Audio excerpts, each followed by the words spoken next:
Hasta ahora hemos logrado sintetizar controladores, es decir, calcular las variables de los controladores en función de la planta. Es decir, que yo conozco la planta, conozco la descripción matemática de la planta, ese cociente de polinomios que nosotros llamábamos planta, la relación entre la salida y la entrada.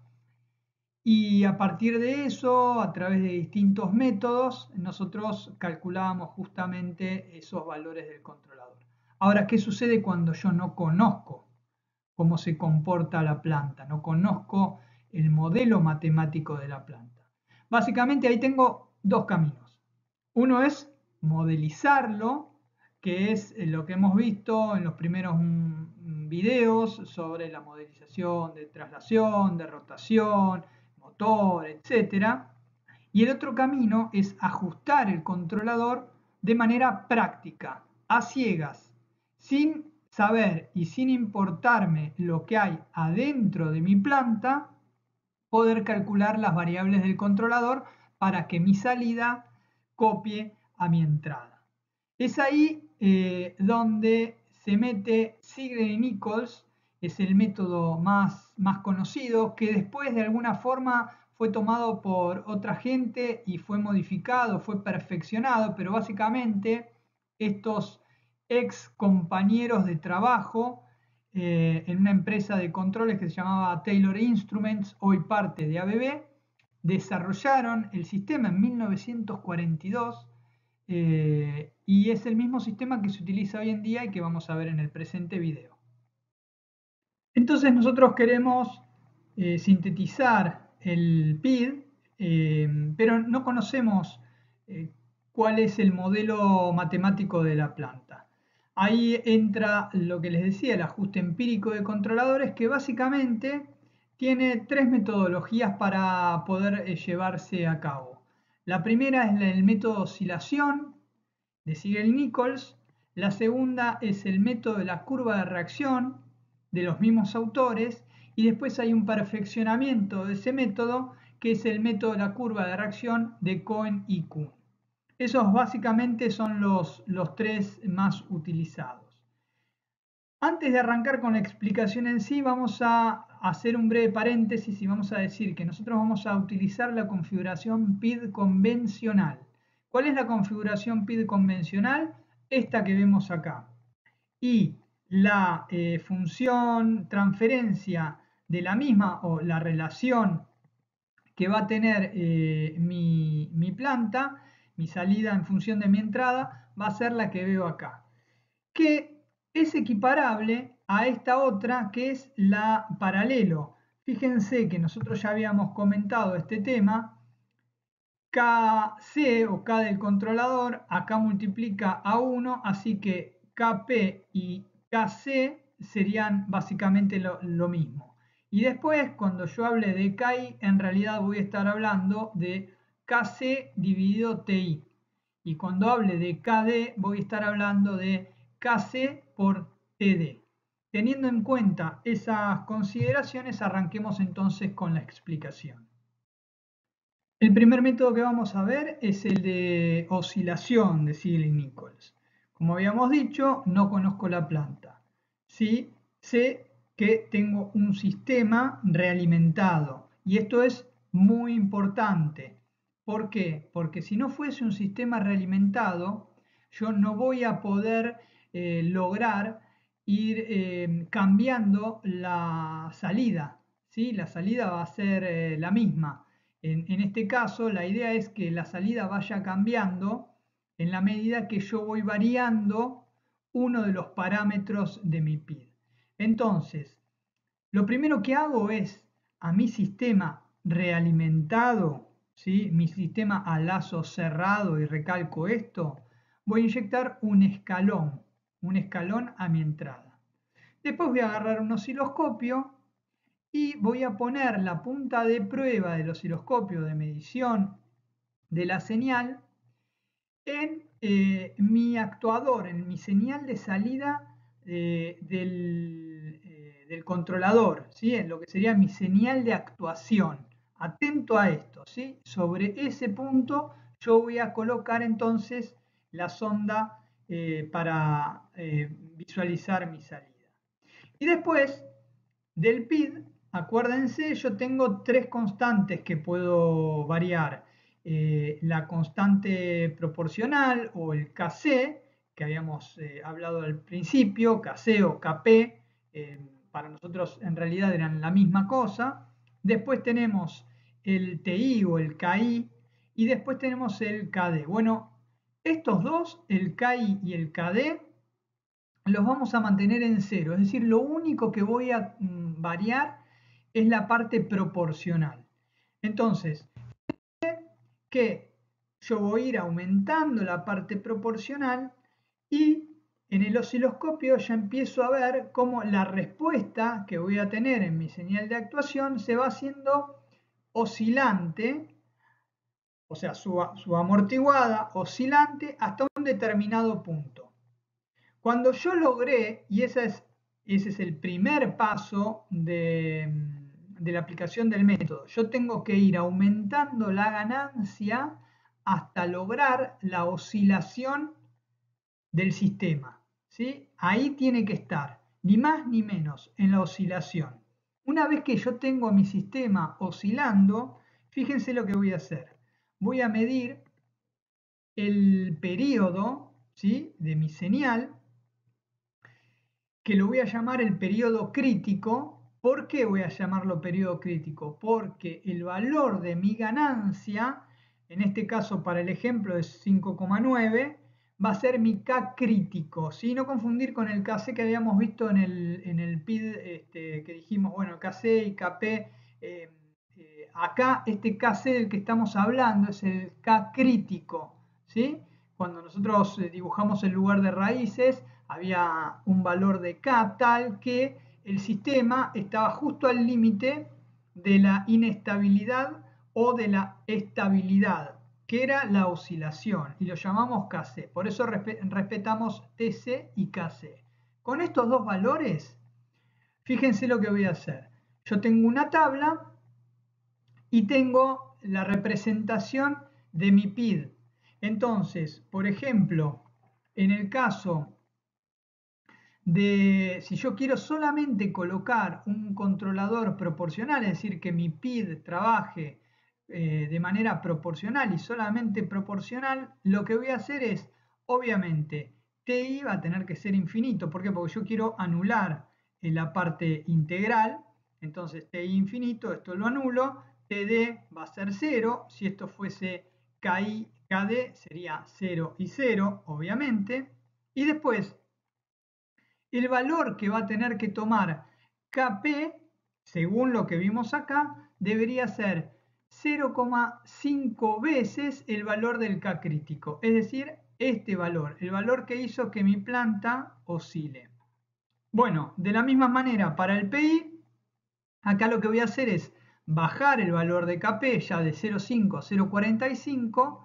Voy a seguir manteniendo en cero, obviamente, el TD, esta parte la hemos anulado, y después para la parte del TI va a ser este TI, esta parte del denominador, va a ser TC, el T crítico, sí, el tiempo desde este punto a este punto, dividido 1,2. Bueno, siguiendo el mismo procedimiento, calculamos los parámetros de Kp, Ti y después Td, si yo lo que quiero poner en definitiva es un PID. Así de sencillo es el método de oscilación de Seeger y Nichols.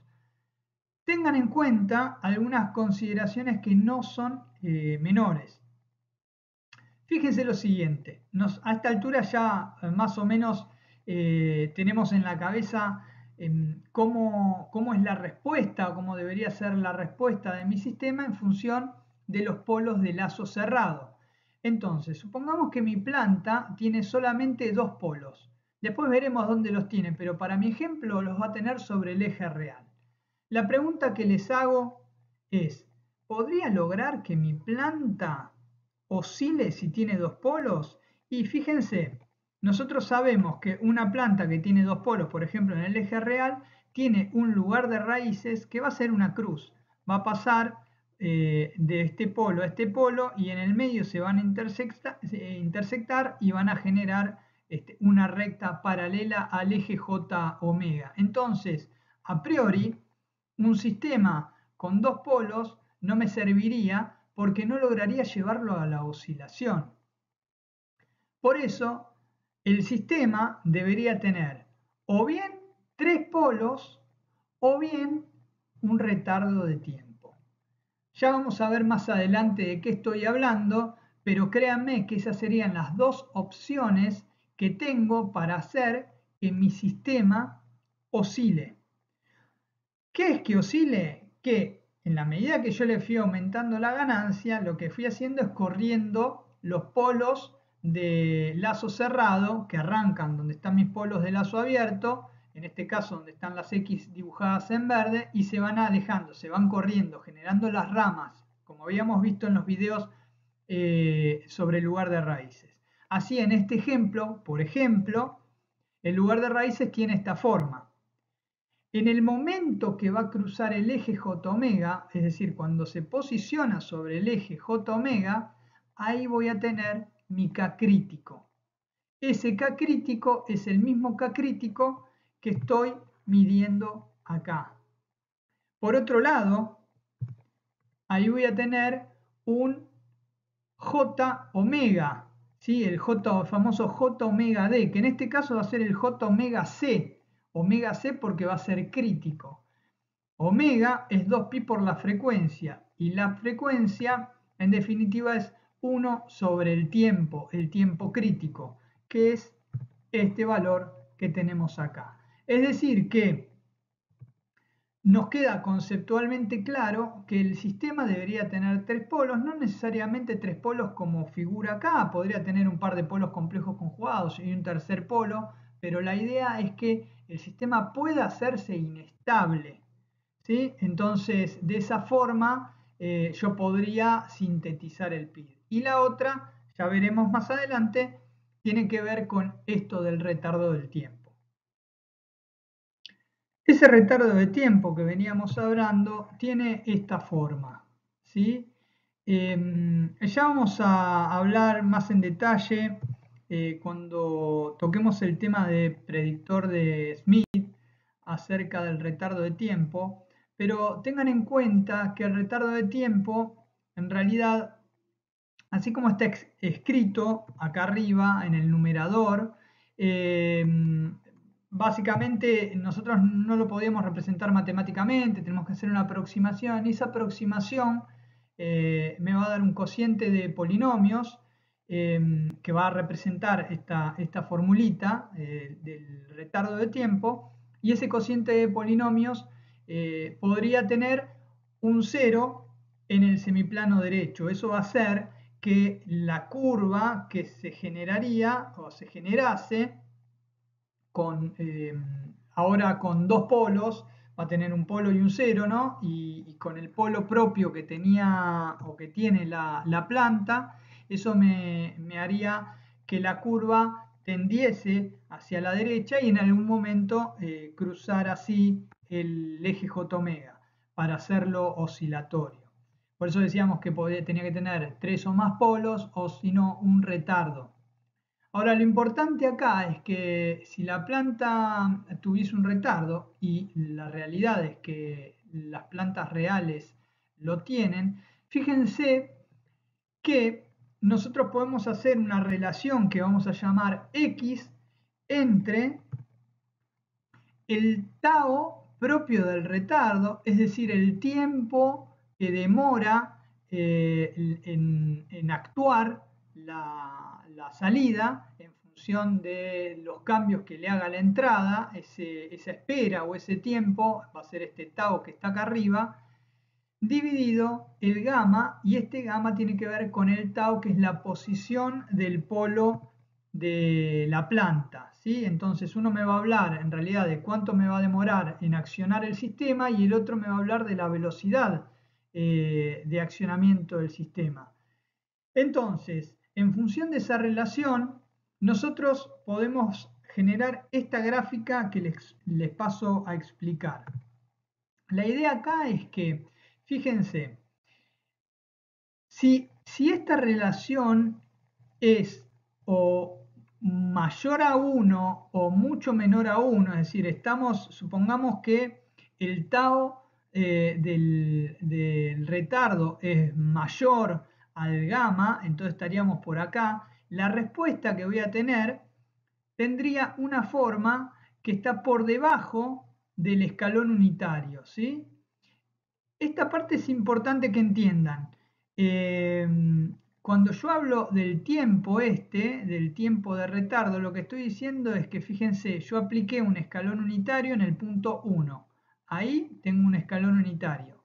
Pero la respuesta no arranca en el punto 1, sino que arranca en el punto 2. Bueno, esto es el retardo. Esto es cuando yo hago referencia al retardo. Luego, la pendiente que va a tener hace referencia de alguna manera a este tiempo de acá. Les decía, si esa relación es 2, vamos a estar por debajo de 1. Entonces, este método no me serviría tanto a priori, porque después cuando termine de colocar el sistema no me funcionaría como yo quiero que funcionase.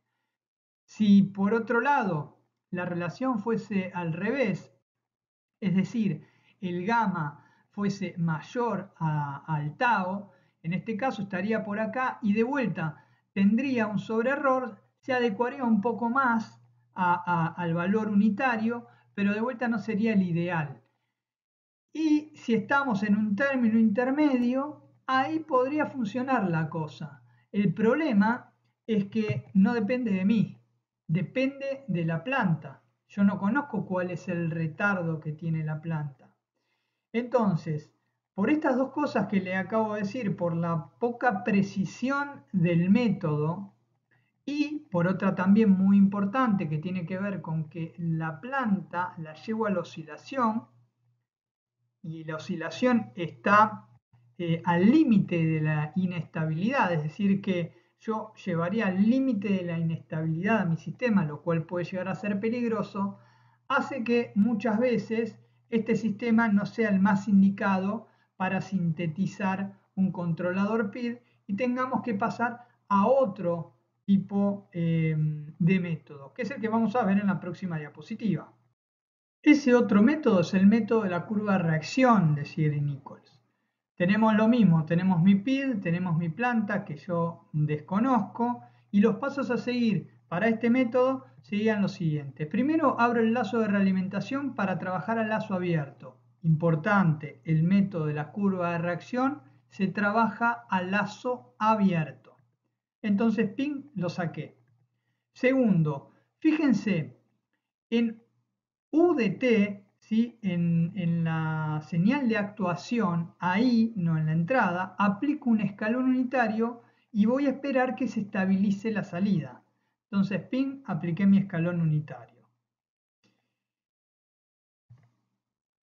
En también U de t, donde había aplicado mi escalón unitario, ahora aplico un salto que va del 10 al 20% del valor nominal. Es decir, supongamos que yo estaba en 1, voy a saltar a 1,1 o a 1,2, que es básicamente lo que acabo de hacer. En un tiempo cero, yo pasé de ese valor que estaba estable a otro que está un 10 o un 20% por encima de ese valor.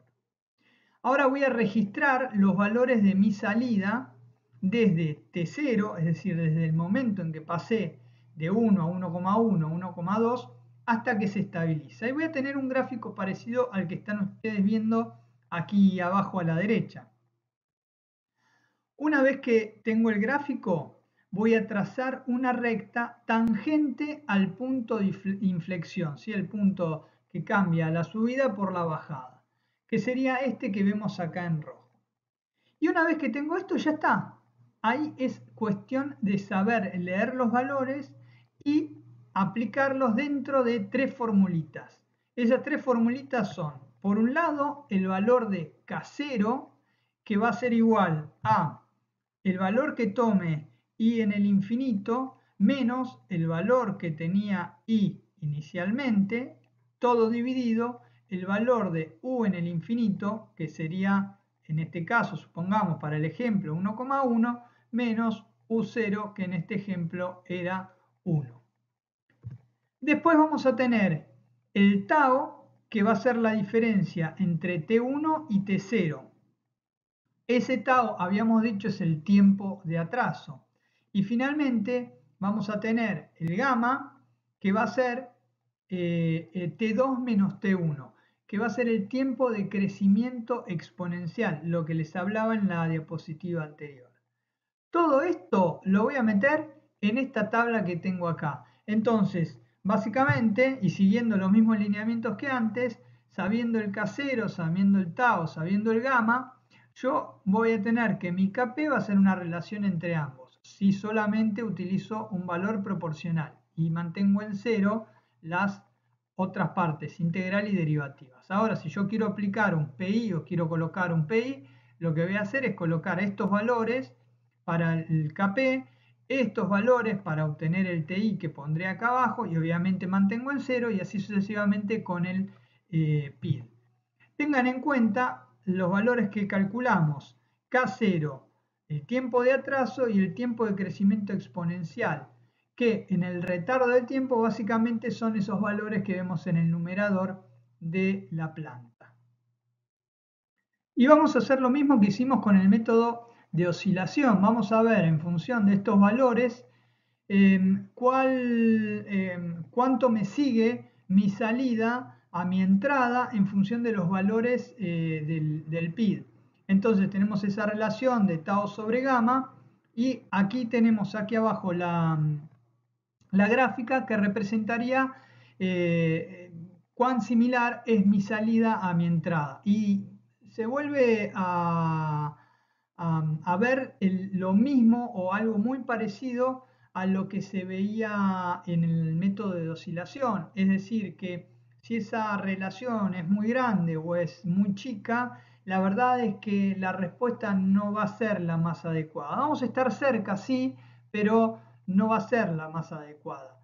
Por otro lado, lo positivo es que no voy a llevar a mi planta a un punto de posible inestabilidad. Eso es positivo. Pero vemos que este método tampoco es la panacea.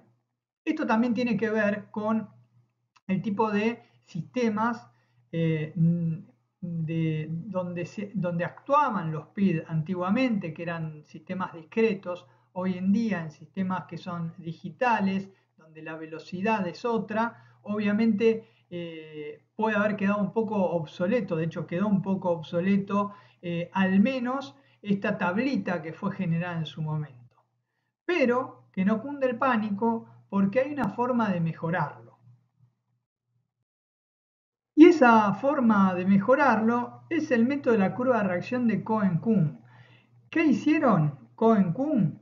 Básicamente cambiaron la tabla. O sea, el método sigue siendo el mismo, pero ajustaron la parte matemática de manera que se vea reflejada de manera más fidedigna la salida a la entrada. Entonces, la nueva tablita quedaría conformada de esta manera y nuevamente llamando x a la relación o al cociente entre los tau, ahora sí vemos que no hay tantas diferencias en función del retardo de tiempo que pueda llegar a tener mi planta.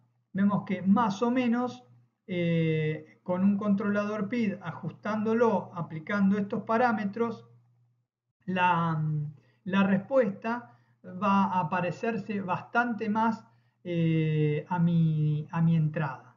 Entonces, conclusión de todo esto es, tenemos tres métodos, el método de Ziegler-Nichols por oscilación, el de Ziegler-Nichols de reacción y el de Cohen-Kuhn de reacción.